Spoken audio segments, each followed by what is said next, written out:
I hereby summon all my imps. Hey everybody, it's Annabelle. Marble Snap has just released a brand new video about some cards that are coming to the game. And I'm just going to go over and review them just really quickly here. The first card that we're going to talk about is going to be the card that's currently sitting on my screen, which is the Silver Surfer.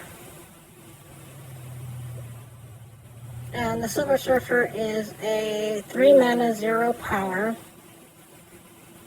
or as they call it in this game, energy. It has an on-reveal effect that gives all your other 3 cost cards plus 3 power. So basically what you're doing this in is you're doing this either in a deck that has all 3 cost cards because you want to give them that final push, do it as kind of like an end turn.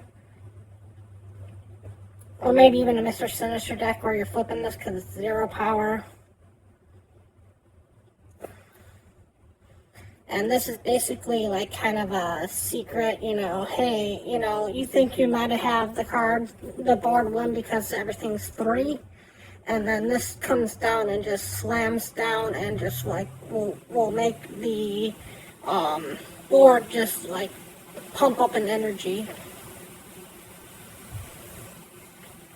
So this one's kind of an interesting little secret card. Now, on to the other cards that got revealed. The first one that got revealed, and it was hard to see these as Ben Brode kind of like quickly revealed. So I'll go through these as quickly as possible. So I'll try to review them here a little bit slower. This is one of the new cards is She-Hulk. She-Hulk is a 6/10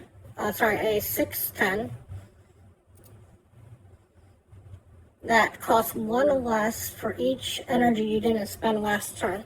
So the way you're basically playing this one is you're playing it with like kind of like as an infinite almost,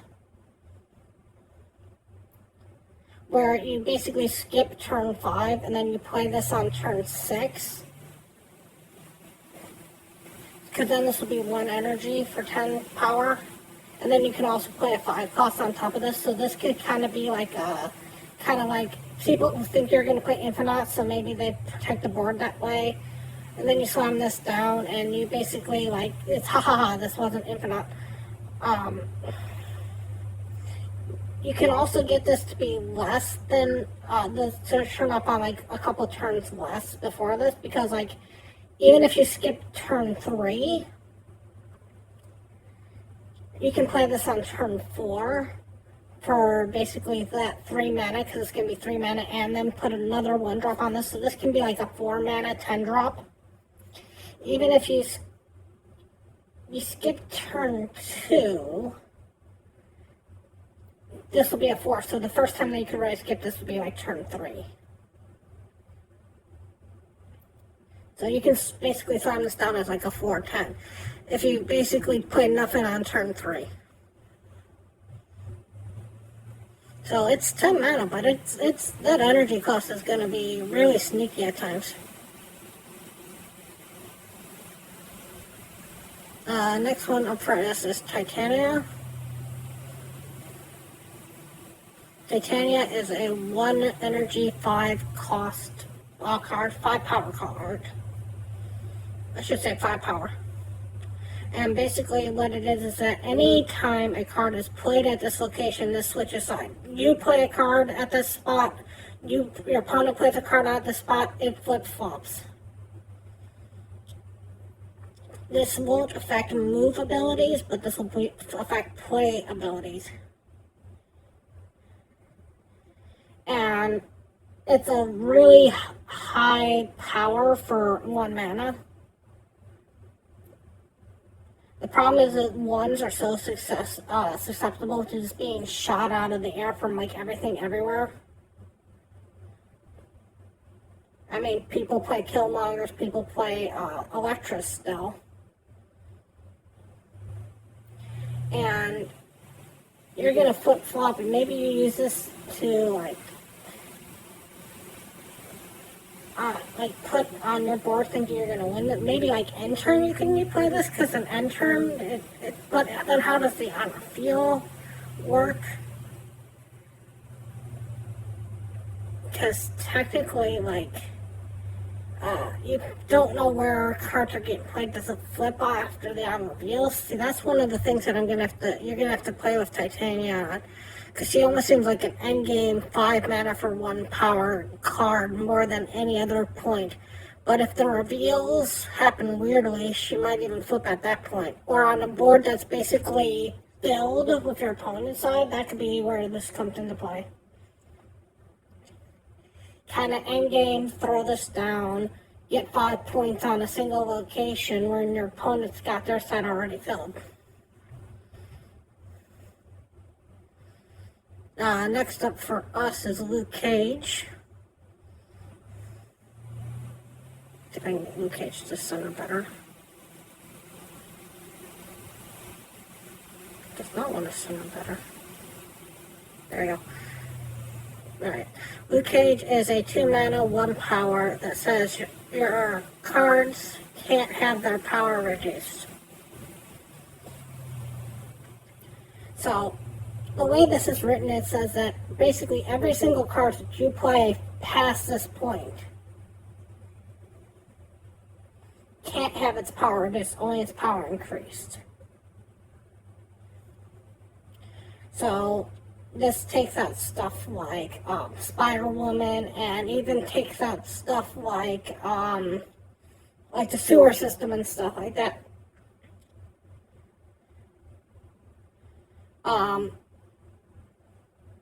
It's not going to work on stuff that's already been played, because it shouldn't. But it'll work going forward, and, it's a low drop, and it's not that bad for any kind of ongoing deck, because then you don't have to worry about anything that, negatively affects your cards. You can even play some cards that would be bad for your side, like Hazard, and this will help you out with stuff like Hazard. Next up for us is the Absorbing Man. If I can get him to sit right. There we go. Absorbing Man is a 4/3, so 4 energy, 3 power. On reveal, if the last card you played has an on reveal ability, this copies it. So this is kind of like a Mystique ability for on reveals, where Mystique is for ongoing. So you're going to play this any place where you're like, man, I wish Mystique had an on reveal effect, and took on reveal cards instead of ongoing cards. So this is basically your Mystique for on reveal. That's how you're basically using this. Anytime that you have a good on reveal effect and you're like, man, I wish I could do that one more time, this will do it.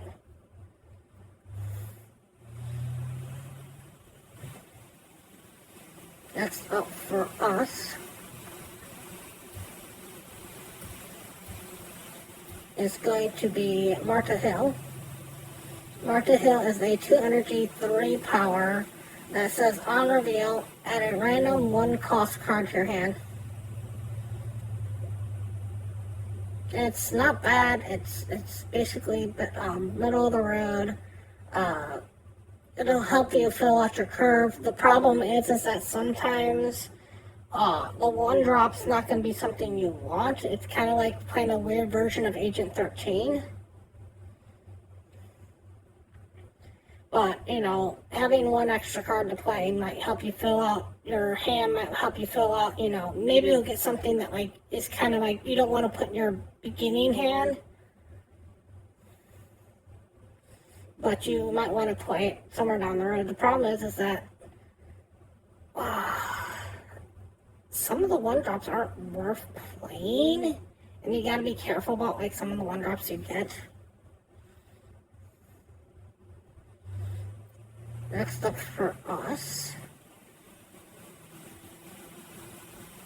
is Agent Cole.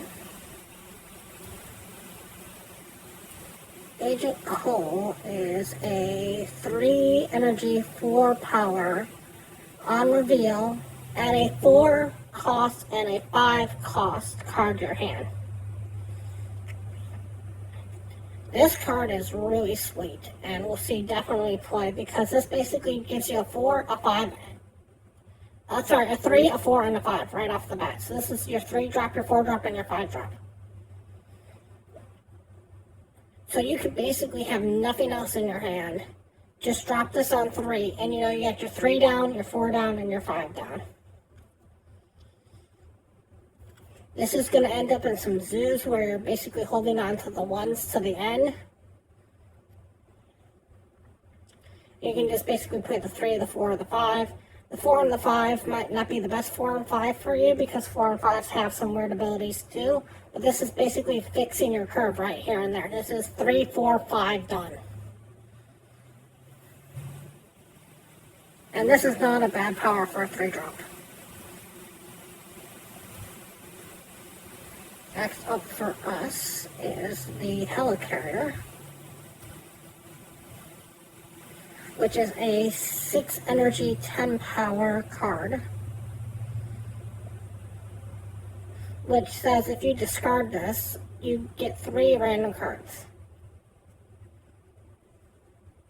This is basically, like, not good. I mean, this is not worth playing on 6. And if you discard this, you can end up with the weirdest cards that don't help you out in any way, shape, or form. Or you could end up with, like, 3 6 drops in your hand that's like, okay, you give me 6 3 drops and that's fine. But I can't play 6 3 drops in a turn. I don't know where you're playing this. I don't know why you're playing this. I don't know what deck you're throwing this into, because you don't get this back in your hand. It doesn't put them on the board or anything else like that. You're giving up a 6-10 for something that might get discarded just so you can get 3 other cards to discard. And in a discard deck, sometimes you're trying to have your hand as small as possible. So I don't know where this is coming from and where this is going to go. Next up for us is Mambatuk. Mbaku, I think is how I'm supposed to say that. I apologize for pronouncing this horribly wrong. This is a 1 energy, 2 power card. It says, if this is in your deck, at the end of the game, it leaps to a random location. So if I'm reading this correctly, it has to be in your deck, not in your hand. And then you need a spot open on your board for it to jump to. And even when there's a spot open for it to jump to, it's going to add 2 whole power to that spot. I don't know where this is winning you a game, unless it can be played on like a flooded spot, because it might help you with a flooded spot, but then you're just playing Dr. Doom. I mean, it's a 1/2. There's so many other things you can play on one cost that have 2 energy. You can even play Quicksilver on. I mean, this is kind of like a surprise for anything that's playing the 1 drop version. Anything that's playing Zoo. where they're trying to get a whole bunch of one-drops, but usually those play stuff like Ultron, and with Ultron you're not going to have a spot for this. And anytime this ends up in your hand, you're going to just basically be sad this ended up in your hand. So this is almost not worth playing on the board. Next up for us is Antima. And this is a 4 mana, 10 power card that says if you have another card here at the end of your turn, destroy this. So if this is just for one turn, it's pretty good. Because there are so many 4-drops that we just are missing. 4 is one of the hardest categories to even slide anything into. If it's every turn, it's going to be a little bit of a problem. And I'm not sure how this works because I can't play test this. So basically, if this is just for the turn you play it, it's not bad because you can basically throw it down on an empty slot that you might have on 4. And trust me, there's a lot of times you have an empty slot on 4 if you're playing on curve. But if it's every turn, you basically have locked up that slot. And locking up a slot isn't the greatest thing to happen, even for 10 mana. So, if this is for one turn, not bad. If it's for every turn, this card will not see play.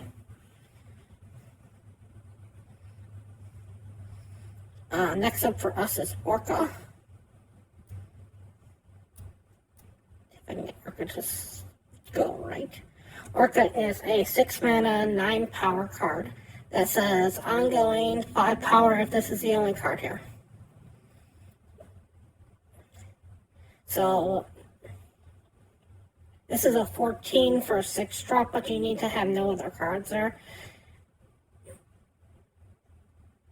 This is a hard one to do because when you get into higher ranks, it's so rare that all 3 slots are open. Everyone's playing like a Storm or a Professor X or something that kind of like blocks out a lane. And even when you don't block out a lane, to get to 14, I mean that's a high drop. But there's stuff that can beat you easily by just playing on 14. I mean, this is getting close to playing Devastator levels. And a lot of times you play Devastator on its own individual slot. And that 16 will win it for you. So it's not far off. But the thing with Devastator is you can play it on a slot that has something else and not be upset. And it's so hard to find a spot on turn 6 that doesn't have something else sitting in it. The other card that's like this in the game is barely seen play. Next up for us is Galactics. Galactus you've already probably caught at least once on the raft if you've ever filled out the raft. If you only have if you have an open slot, you play this down on the open slot on turn 6, it destroys the other 2. But the slot has to be completely empty. This might go into a Mr. Negative deck, because this could be fun in a Mr. Negative deck. Other than that, this card gets really hard to play. To have a slot, have it be open, and to have this card win you the game on 6 with only 3 power. I mean, you might... No, because you can't have any other card here. Maybe like a 0 where you take away the on reveal, but then you don't get to destroy the other 2 parts. So that's kind of... I'm trying to figure out where you'd play this other than a Mr. Negative deck. I mean, because what you want to do is you want to destroy the 2 other spots. Real bad to kind of, mess them up. But you're not winning on 3. With just 3 power on any one particular slot on turn 6. So next up for us is Valkyrie. See if I can get her to sit right. Sit right, there you go. Valkyrie is a 5 energy, 3 power that sets all cards at this location to 3 power. That's your cards, that's your opponent's cards.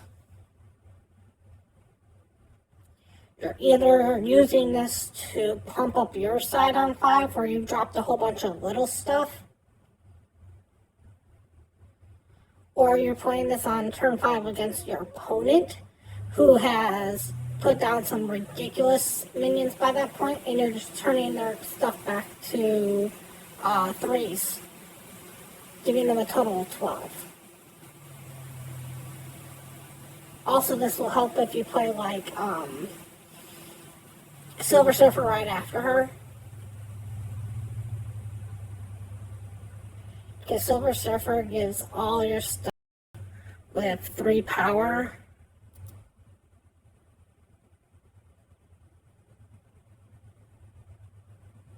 No, because it's only the stuff with 3 cost. I thought it was 3 power. Sorry, I didn't get that.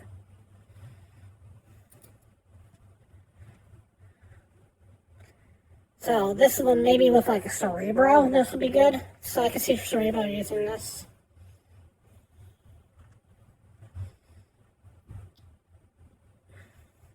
Next up for us is the Super Skrull.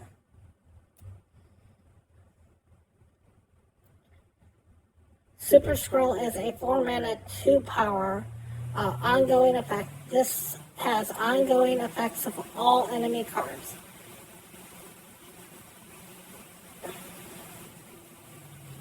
Now, the way that I'm reading this is not just in your lane alone. This is all 3 lanes.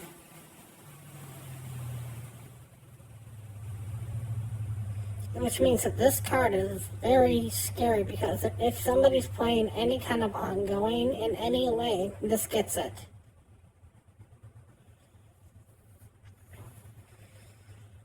This might be the new 4-drop for the ongoing decks. Just on your own. It's low power, but some of the ongoings that even your opponent plays are worth grabbing. This does fall to the wayside if your opponent's not playing an ongoing deck. It's like playing a move deck or something like that.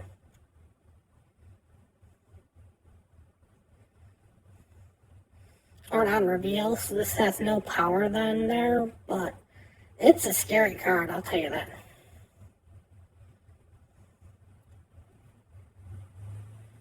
Next card up for us is going to be Suri. Suri is a 4 energy, 2 power card that says on reveal, double the power of the next card you play. So the same way that her lab works, this basically gives you her lab for the next effect.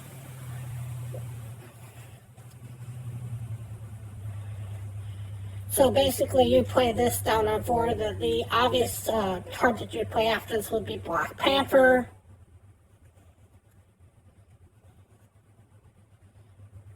Black Panther would get doubled, and then like you would play maybe like an Odin, and that would really lock up that move.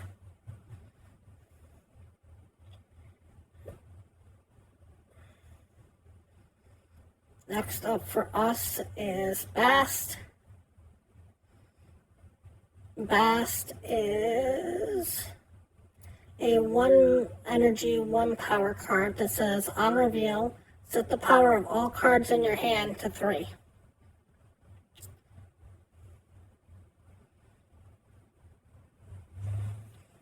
This is the power, this is the energy.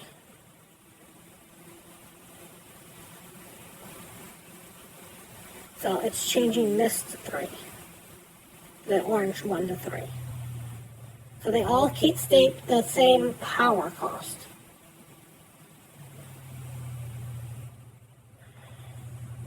This is going to be used for something where you got low cards that have, then you just want to set their power to 3. Or this is going to be used for stuff like Iron Man and Ironheart, where they have 0 power at this point, and you just want to give them that little bit of a kick.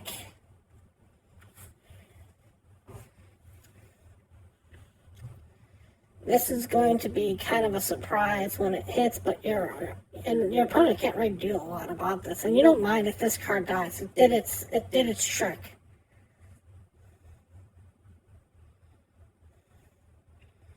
You're not playing a lot of stuff that has like 4s or 5s or power on this. You're playing a lot of low stuff to get the effect off this.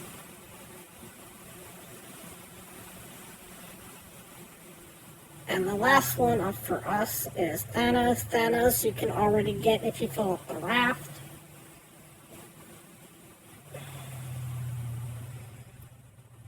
His ability is at the start of the game, put 6 Infinity Stones in your deck. Now, before I go over the Infinity Stones,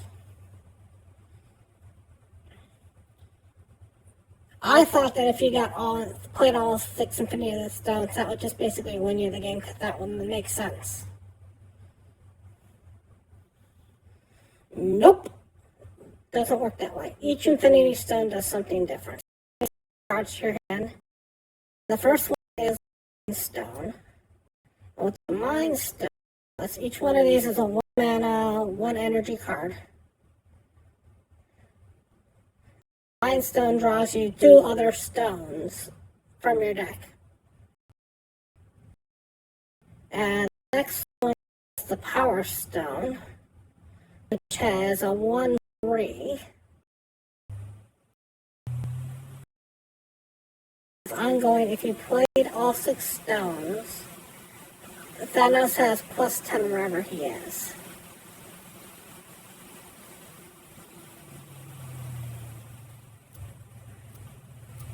So this is kind of the stone you want to get the most. Reality Stone has transformed this location into a new one. Draw a card.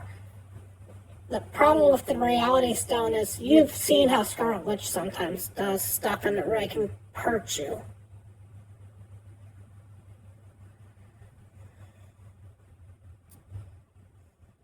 So you're basically putting a Scarlet Witch in your hand. Next up for us is the Soul Stone, which has unrevealed, draw a card. Ongoing energy cards have, enemy cards have -1 power.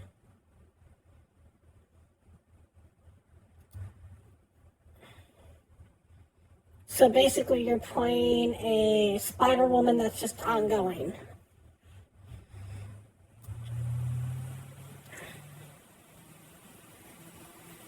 A Space Stone is on reveal, and next turn you can move 1 card at this location.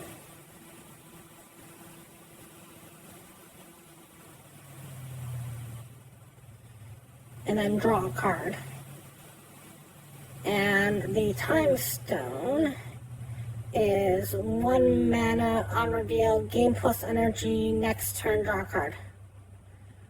So they all draw a card? No, not all of them draw a card. Most of them draw a card.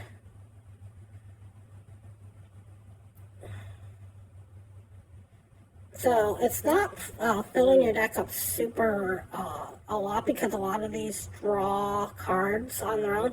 The problem is that almost all of these, except for the Power Stone, are 1 mana, 1 power cards. And you're basically kind of filling up a lot of slots because you're basically filling up almost 2 complete board locations just to get Thanos to work. And if you fill up even if you fill up everything, and you get all cylinders to work, he's a 618 on the best day.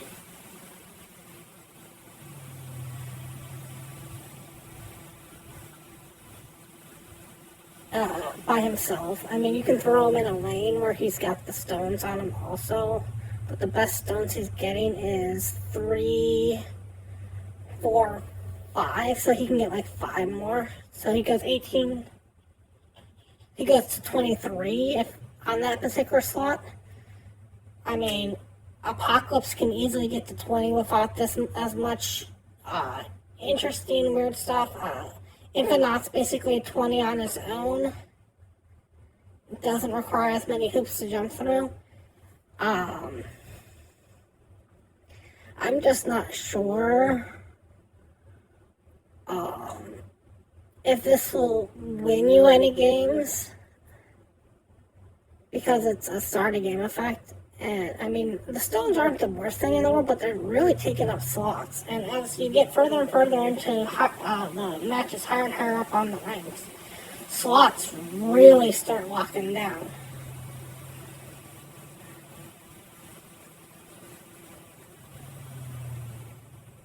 And if you can lock down a slot or 2, Thanos has nowhere to really go.